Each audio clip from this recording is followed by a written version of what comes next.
President Ferdinand Marcos Jr. is willing to pay the price, such as a dip in his ratings if it means achieving result in his fight against corruption in flood control projects. Alam niyo po, nakakabilib tong mga anong tawag dito? Mga propagandista ni BBM, no? Yung pong negative 15, nagagawa pa nila na makagawa ng script na maganda para kay BBM. Gusto nilang palabasin dahil sa ginagawa na anti-corruption nito ni BBM, yung paghabol niya sa flood control, kaya bumababa ang rating. No? Hindi ko talaga ma-reconcile kung saan sila kumukuha ng impormasyon na pag ikaw ay anti-corruption, bababa ang rating mo. Hindi ko na talaga, sila ano na lang eh. Alam nyo mga kapatid, parang ang gusto lang nila, makapagpaliwanag lang. Yun na lang ang gusto nila. Basta nakapagpaliwanag tayo, kahit sablay, okay na yan. At least may sinagot tayo. Yun ang importante sa kanila eh. Kasi bayaran sila. Mga bayaran kasi. Di ba? Alam mo, Mr. President, kawawa ka naman. Napapaligiran ka ng mga binabayaran. Napapaligiran ka ng mga propagandista na palpak. Saan ka nakakita na maipapaliwanag mo ng positibo? Parang ginagago na kayo, Mr. President. Hindi kayo bigyan ng actual na facts. Pwede pa sabihin, mas katanggap-tanggapan sabihin na kaya mababa ang rating ni BBM kasi hindi siya nakakapagpakulong ng malalaking isda. Katanggap-tanggap pa yun eh. Di ba? Pero sabihin nyo na dahil sa ginagawa ni BBM na anti-corruption sa paglalantad niya at paghabol niya sa mga magnanakaw sa flood control, kaya sasabihin ninyo na bumababa ang rating dahil sa kanyang anti-corruption drive. Napakalaki pong kalokohan yan. Kumbaga, mga siraulo na lang maniniwala sa inyo. Mga bangag. Wala sa wastong pag-iisip ang maniniwala. Sino po bang mamamayang Pilipino ang ayaw sa korupsyon? Ibig nyo sabihin, pro-corruption ang mamamayang Pilipino? Negative po siya sa lahat. Metro Manila, negative. Visayas, negative. Mindanao, Diyos ko, mahabagin. Napakalaki po na negative rating niya sa Mindanao. Ang taas po ni BP Sara, 96% sa Mindanao. Siya, negative. 70, mahigit. Tapos ang sasabihin ninyo, kaya negative yung kanyang, kaya siya negative dahil sa kanyang anti-corruption. Napakalaking, alam nyo, ang tanong nyo sa mga ang tingin nyo sa mga Pilipino, mga abnormal na eh. Wala na po sa katinuan yung mga paliwanag ninyo. Ito pa. Si Auntie Claire mismo. Ano ang sinabi ni Auntie Claire? Mga Pilipino, kayo naman tong... Mamaya ka na, Jam Magno. Ha? Oh. Sabi po ni Auntie Claire, kaya ang dami po eh. Ano yun? Media yun, politiko ha. Tapos eto si Auntie Claire. May script po silang sinusunod eh. May tagagawa po sila na script na ano sasagot natin dyan sa mababang rating. Okay, sabi po, Palace Press Officer Claire Castro said on Tuesday. Ngayon yun, di ba? That ay kahapon ba? Ano ba ngayon? Miyerkules? That President Ferdinand Marcos Jr. remains unfazed Hindi raw po siya, ano ba yung unpaid sa Tagalog? Siya po ay walang pakialam.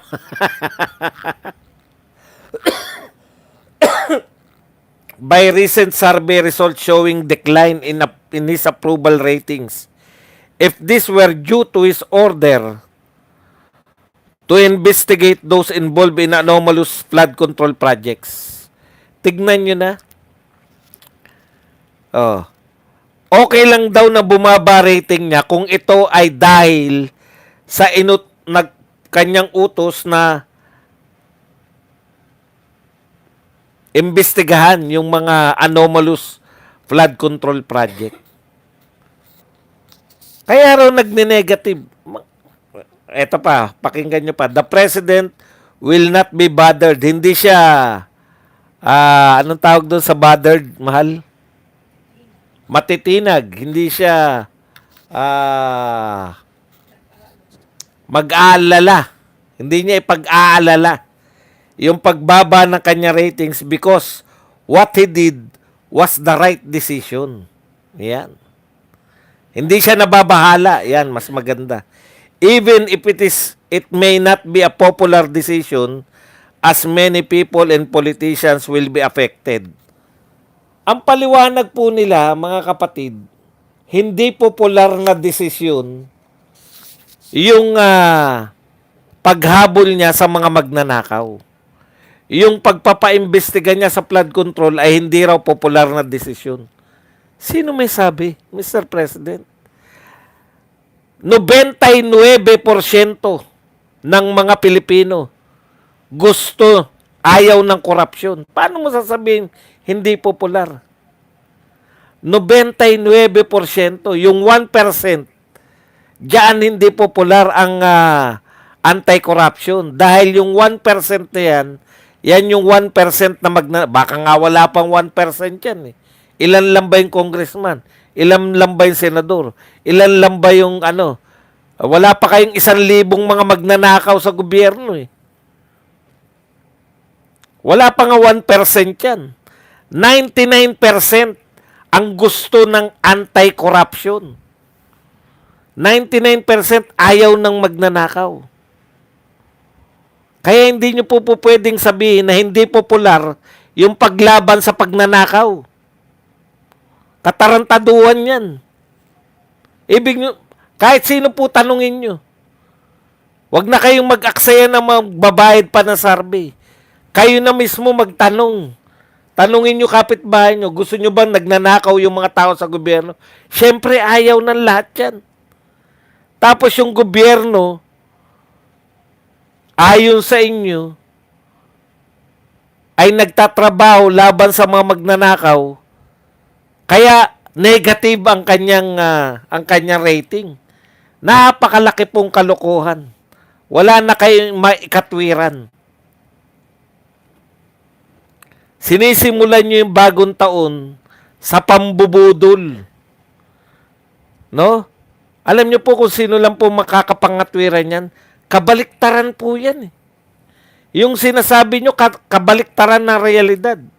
Alam nyo po ba kung sino yung mga tao na baliktad ang realidad? Yung mga addictionist. Yung mga wala po sa wastong pag-iisip. Baliktad po ang mundo nila. Ngayon ko lang po narinig na pag ikaw ay lumaban ka sa korupsyon, hindi popular ang ginagawa mo.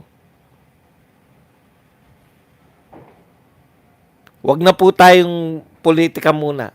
Yung sa mga pangkaraniwan tao, sa amin, sa mga mahihirap. Ano po ang mga hindi popular na gawain sa mga mahihirap na tao? Ang hindi po popular na gawain sa mga mahihirap, yung nagdodroga. Kasi perwisyo po sa aming mga mahihirap, perwisyo po. Yung mga dorogista.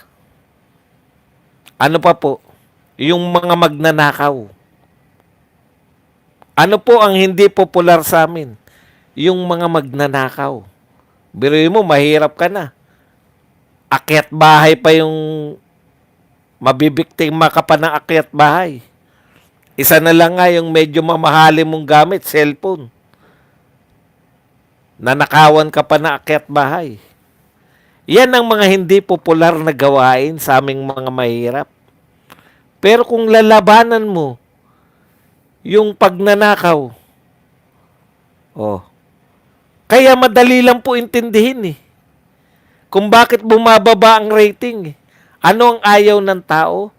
Droga at pagnanakaw. Oh.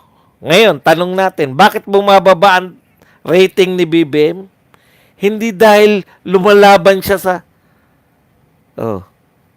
Simple lang ang sagot. Huwag nyo nang pahirapan. Huwag na tayo mag-economics. Huwag nyo nang tanungin kay Recto. Pangkaraniwan tao, ano ang ayaw? Droga at pagnanakaw. Ano katangian ng ating gobyerno? Droga at magnanakaw. Durugista at magnanakaw. Mahirap bang ispelengin yan? Kaya ayaw na ng tao sa gobyerno. Hindi yung putya, pinababangon nyo pa. Oh, meron pa ba nangangatwiran ngayon? Na di bali na, presidente pa rin si BBM.